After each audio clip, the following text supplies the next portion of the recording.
Hello everybody, it's your boy Darren on the floor. Jason, my queen quiet. It's your boy Vreezaville. Your girl Paula Obaseki. This is Dre with Dre Vision. Shout out my nigga, that's Boss Life. Keep watching Time with Time. Time with Time. Time with time. Time with time. Time with time. Keep watching Time with Time, you dig? Scrap! I said, do you know what time it is? It's time with time, time with time, time with time, it's time with time. Hey everyone, it's Heidi Time, and on today's episode of Time with Time, we have the beautiful, intelligent, phenomenal woman who goes by the name of Sandra. How are you? Hi Heidi, how are you? I'm good. I'm so glad you're here. I'm so pleased. I'm super excited. Yay. How you feeling? I'm excited. I'm nervous. Are you? Yeah, I'm very Why? nervous right now. I'm not sure why, but I'm extremely nervous. It's gonna be good. It's just girls chatting. No, I know it's gonna be good. For some reason, I'm just like, I need air, water, and a little bit of food, all in one. How are you? Thank you for the kind words. Of course, you are. You surely are everything that I said. How are you? How's life? Life is good. It's been busy. It's Like been it's busy. 2018 and I'm just like ready to go. Who is Sandra? This woman. You're everywhere. You're doing everything. Retreats, books. Who is Sandra? Tell us. So that has been, I hate that question, because it's like, where do I start? I like to say that I am my sister's keeper. And in everything that I've ever done, that has been the thread, right? Like, how do I go about empowering women to make sure that we are fierce, independent, and that we own our greatness? Like, that has been my journey. And so that, at my core, when I die, that's the one thing I want people to say. She was her sister's keeper. I love that. When people say that, I always think there's a backstory to your life. Give us a little bit of your upbringing. So I grew up in Douala, Cameroon. I'm Bamileke. Hey. Dad was, or still is, a medical doctor. Mom is a businesswoman. And I was the one that everybody would come to with like questions and advice. And I was like the calm one. And so there was just, I guess I just had some answers, or I just would calm people down. And so that became my role, like the go-to person for, I would sit at 5 in rooms like this with people having conversation. I'm like, have you thought of this? And of course it made it like, shut your mouth, but right. Just soaking in and learning from other people's mistakes, really. So that's kind of my background. Just always been that person that wanted to be the calm in the storm, because I saw that shouting and getting super emotional about things changed nothing. Right, that's and true. so it became about, what are you going to do? Right. Like, what are you going to do? Like, you're in this situation right now. Right. What are the steps that you are willing to take? And I always knew from observing everybody that the power was within. That's deep. The power is within. I love that. So you're a mother. You're a wife.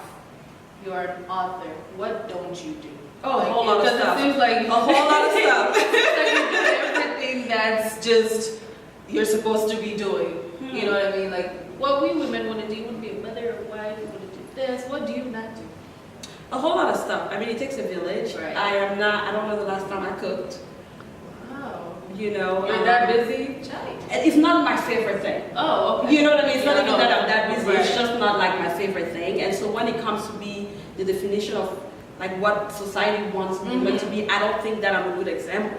Like maybe on paper, Yeah. but I think that I'm not super passionate about cooking. I'm not super passionate about watching Titanic 30 times. Like I'm not super passionate about maybe even superficial conversations. So there are a lot of things that I don't do, and finally admitting that it was okay. That I don't fit in this specific box. I'm not the typical, like when I think of I'm not Martha Stewart. Right. And that was a struggle, because Yeah. I really wanted to be Martha Stewart. Like I really wanted you to come to my house at any point, any day, and there's like a spread, and and there's no laundry to be done. Yeah. But I'm not that girl. Like I would much rather hire somebody to do that. That's not my strength. It's I don't want to say it's crazy that you say that, because it's like you just said, it's that definition of what the society has made us women like be. You're supposed to be a mother, you're supposed to cook, you're supposed to make sure the house is top notch, there's no stain in the corner. So it's actually really refreshing that, you know, a woman who's as successful as you can say, oh, I'm not a big fan of cooking, and that's okay.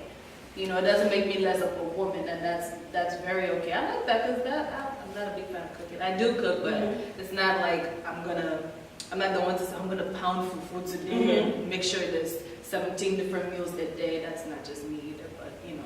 And yeah, and, you know, and if you feel things, and they do make you Right. feel bad about a whole lot. I feel like there's so many things that we are made, like it's so many things, okay? Like you're supposed to be assertive, but not too assertive, because then you are called a name that we won't share. Exactly. You're supposed to be an amazing mother, but then if you're too much of that, then you are like this overly, you're spoiling the baby. And so I feel that the woman today is trying to juggle and be like, juggle two different worlds, and you don't know who to be. And I think for me, when I started writing my book, I decided I'm going to be me. And I'm going to own that. And it's going to have to be okay.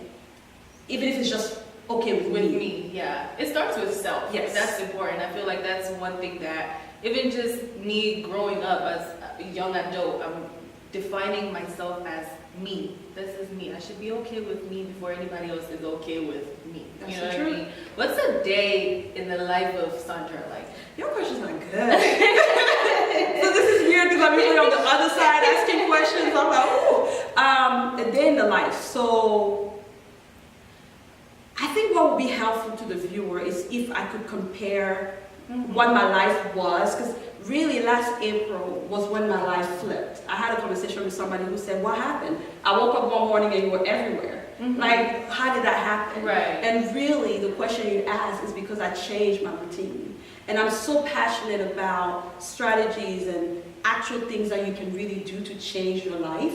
And so pre-April, a day in my life was I'll wake up like, oh my God, it's another day to wake up. Right. Then I'll go to work, and then I'll come back, and then I'm like, okay, because I've worked 8 hours and I have 3 children, I just need to rest and watch some TV. And I used to watch the whole thing. Real Housewives, Scandal, Great, like I had Monday, Tuesday, every single day, and then I hated the summer because all the shows goes on like break. I'm like, how dare you? Like, what am I going to do now in my life? You know, but that was really kind of my life. I was busy, but I wasn't productive. You know, I was doing the bare minimum. Like I was working, right? I was working a full-time job. I was putting retreats once a year. I was helping women like the best way I could. Right. But I was like at 50%. But nobody could call me out on it because I was busy. I had 3 kids. What else do you want me to do? Like, you know what I mean? I'm already cooking and cleaning. Like, what's left? And so I had this life set up where I convinced myself that even though I'm giving 50%, how dare you ask me for more? You know? Right. And so April happened and we had a women's retreat, SK retreat that I do every year. And at the end of that retreat, I asked the ladies to share. We have this beautiful ceremony where it's like our graduation evening, and we all go around the room and we dressed up. And I asked them, what is the thing that you're promising yourself? What's your vow to yourself for this year? And girl, these people went deep, like, I'm going to do this, I'm going to do that. And I never asked people to do something that I won't do. Right. So I was the last one to go, and I said, and I thought to myself, are you ready to just be real? Or are you still going to play the same game and go around the same mountain year after year?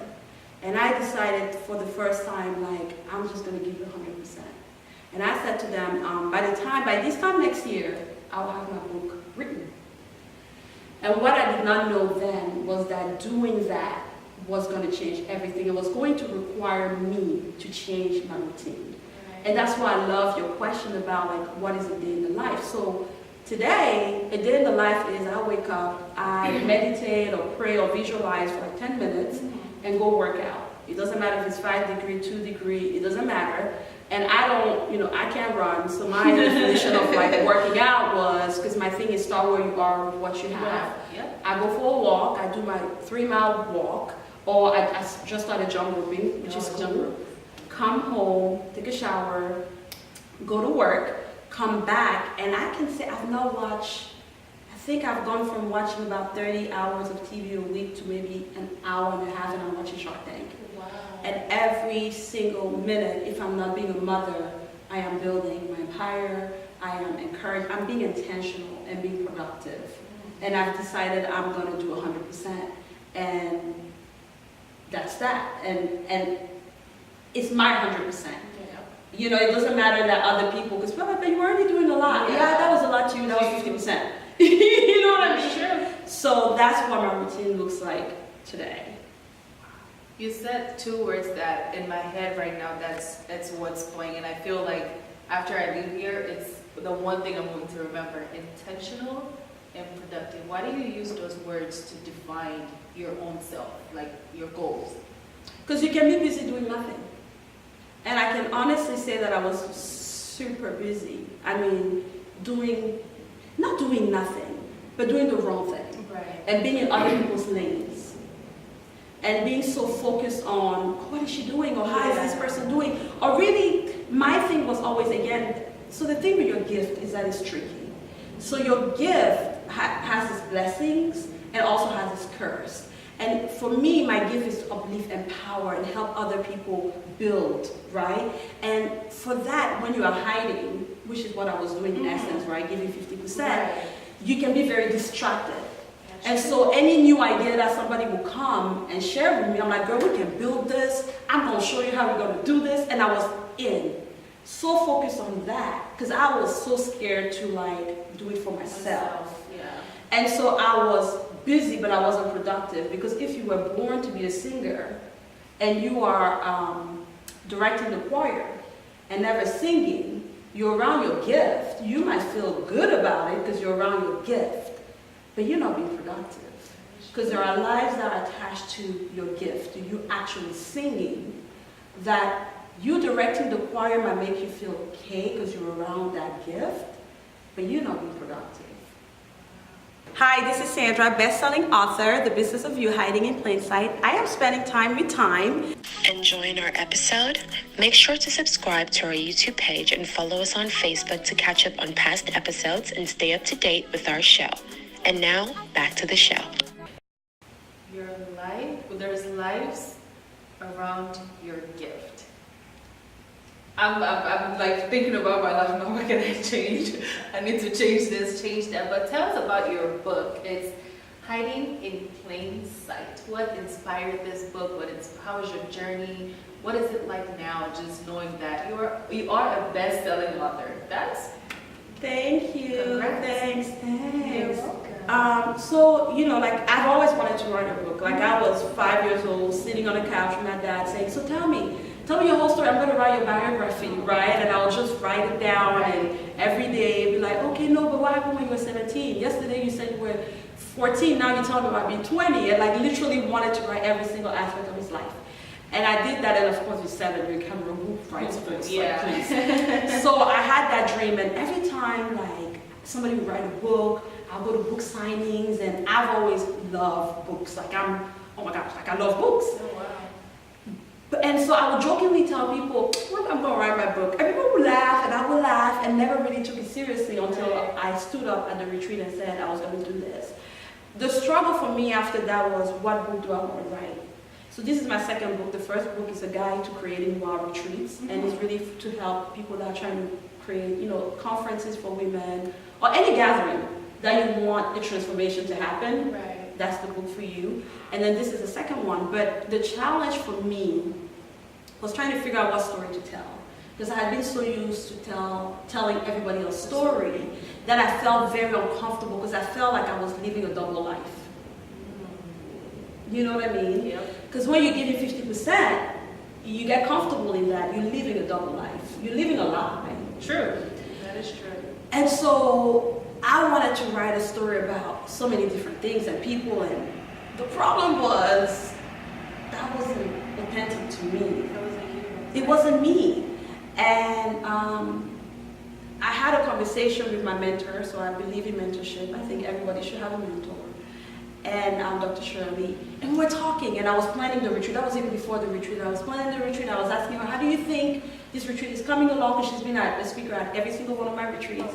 And she said to me, I think you're doing great, but I don't know, where are you? Like, I don't know what you're talking about. Like, I'm here, what you mean? I'm everywhere. She's like, if I go on your retreat website today, would I see a picture of you? I'm like, yeah, I've been meaning to write an about us page. She's like, no, I mean like about you page. If I go on your Instagram of the retreat, is there a picture of you? No, but the women that come, that empowered and set free, and we do our basic work, this is about the women. She's like, no, you're hiding. And when she said that, I was like, oh my gosh, I have been hiding in plain sight. And I said to her, that is a dope title for a book. She was like, yes it is. Why don't you write that book? And I laughed it off. And so when I finally really thought about what do I want to write about, I wanted to write about the many ways we hide. The many women that I meet every day during, whether it's business consulting or it's at the retreats or conferences when I speak, the story is usually the same, and it's, I would, but I'm scared. I would, but I'm really wearing a mask. I would, but I don't think my spouse or my boyfriend is going to stay. Because he is with somebody that's not me.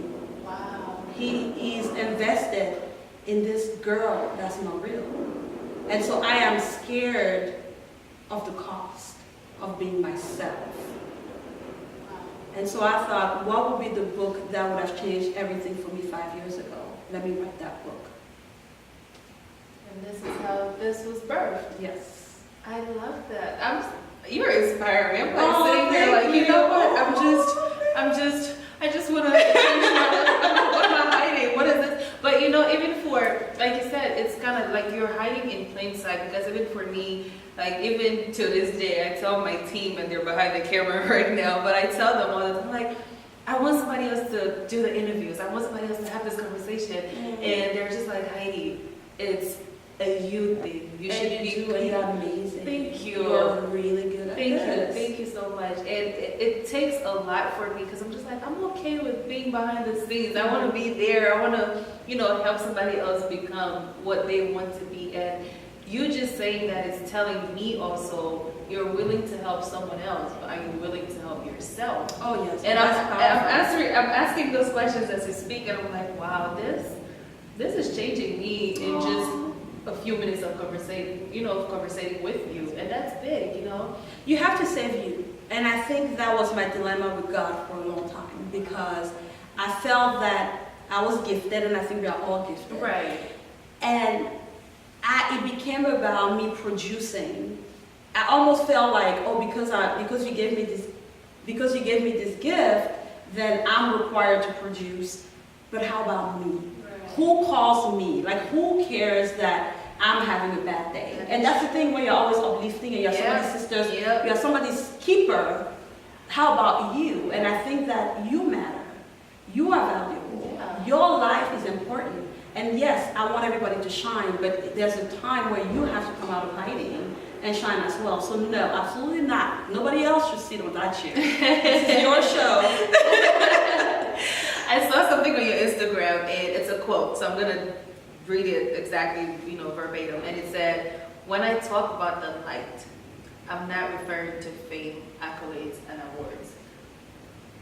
Tell me something about that. What emotions do you get from a light like that? For me, it's never been, and I think that's why I was so comfortable hiding, because it's always been about women and businesses and the lives that I can help. It's never been about me.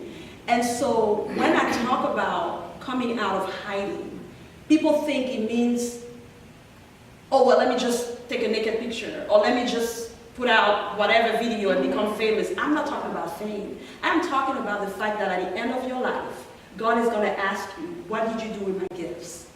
And you can't tell him, well, because I posted 2 videos and only 5 people saw it, I didn't think it was worth doing it. Wow. Because I thought coming out of hiding means that I'm going to have a party and people are going to share my post and share my video. That's not what I'm talking about. I'm talking about being obedient to the gift that was put on your life. I'm talking about the fact that Martin Luther King, Oprah Winfrey, and all these people went out of their way and are only reaping. We're talking about Oprah today. Reaping after how many years? I thought about it the other day, because she's like, look, you love Mama O, if you're watching, we don't see how many years she put in. Are we willing to do the work without people clapping? Or are we saying, well, I did it and my 5 friends didn't even share. Nobody's watching, so I'm going to give up. Then you're not cut for this. Then maybe this is not your gift. Then maybe you should take several sips and really go sit down and think about, what is it? What's my why? Wow. That is beyond deep. That is true, because for a lot of success stories, there's been no's. A lot of no's before you get that yes. And that yes can change your life forever. And I pray that your yes doesn't come too fast. You need the no's. You need the no's, Yeah. because I think that if this had happened 3 years ago, I would have learned the wrong lessons. You know, so I am thankful for all the ex-boyfriends. I am thankful for all the doors that were closed. I am thankful for the one time I went for a raise. I was asking for a raise. It was 25 cents. And they told me they didn't think I was good for the upgrade. And I shouldn't come back till a year later to ask for a raise. We're talking 25 cents. I am thankful for what I learned. What I learned, child, is you better have a business, You know? okay, and control your own destiny. That's what you need to do. Write yourself a couple of books, start your channel, and control the narrative, and control what, you don't tell me how much I can make. Right. Don't do that. You don't know what God has put in me. That is true. So yeah, let's stop limiting ourselves. And the other thing that I want to say to women, men, but especially women, Yes. we have this thing where we say, I will do it, but I don't know how. How to. What you mean? It's 2018. Go on Google. Go on YouTube. Search. Look, somebody has answered your question. That's true. So if there's one thing I want to encourage everyone to do is, don't tell me I'll write a book, I don't know how to write a book. Really? Really? But you figure out, your mom who is 70 is on Facebook. And she knows how to share and like, Yep. and you don't know how to use Google. That is true. So that's, for me, was being real with myself. Stop giving myself excuses and admitting I'm hiding because I like hiding. Because it's comfortable. Nobody's checking for me. Nobody's coming for me. It's comfortable. I like it. And until I became real with it, I couldn't move forward. Yeah, and I say change is one of those things that is the most scary thing on earth, Yes, it is. but it's the most necessary thing to occur for your life to just transform. You know what I mean? So what's next for you before we end this? What's next for you? What can we expect from you? What's coming up for you? What's life like in the next, let's say 2018? Look, 2018 is like my year. Like I really, look, I've sown, I feel that I've sown, and it's time for me to harvest. And really this year is to put myself in a position to harvest. Because a lot of the time we'll say, are we ready for the overflow? But you don't have one good suit for that interview. So when they're calling you for tomorrow, you're running around like, I don't have a suit. So it's really getting myself in alignment to be ready to get the harvest, number one. Number two, coming up, I've been doing business consulting for small business owners for the past year. And I am taking that to the public so that I can answer, because a lot of the time the women that will come to the retreat, they'll say the retreat was amazing, but we need a touch point every month, because with change, it's easy to go back to what it used to be. So my goal in life really is to help small businesses create processes and strategies so they can make some money. I mean, having a business is not just about your logo. Are you making money at the end of the day? And I'm so like over people just saying, I'm the CEO. Are you making some money? And what are the strategies that we have in place to do so? And so 2018 is when I'm launching that platform where it's going to be webinars and group courses and one-on-one consultation with me where I can answer these questions. We can have some real strategies that bring money. There's no need for you to do this, and 20 years from now, I'm asking you, what did we make? What was the money? What was the goal? How did we leverage this platform that you have? And you say, it was good, but nothing. Do we have the right strategies? And so I talk about this in the boardroom day in and day out, and it's like it's time to take what I've learned in the boardroom to the general public. So speaking for me, I'm inspired by this conversation. I've been educated. I am asking myself questions, personal questions, and I'm trying to answer them. And some questions I don't even have answers for. But this has been one of the most inspiring conversations I've had in just a matter of 20, 25 minutes. And thank you. Thank you so much Heidi. You're so amazing. for gracing us with your presence. Thank you. We need more people like you in not just Cameroonian society, but the world at large. So thank you so much. Keep using your gift. I need it personally. Oh, thank you, and thank you so much to you. I think you are amazing. I've done a lot of interviews, but like, girl, you got it thing. I love it. Thank you so much. Thank you.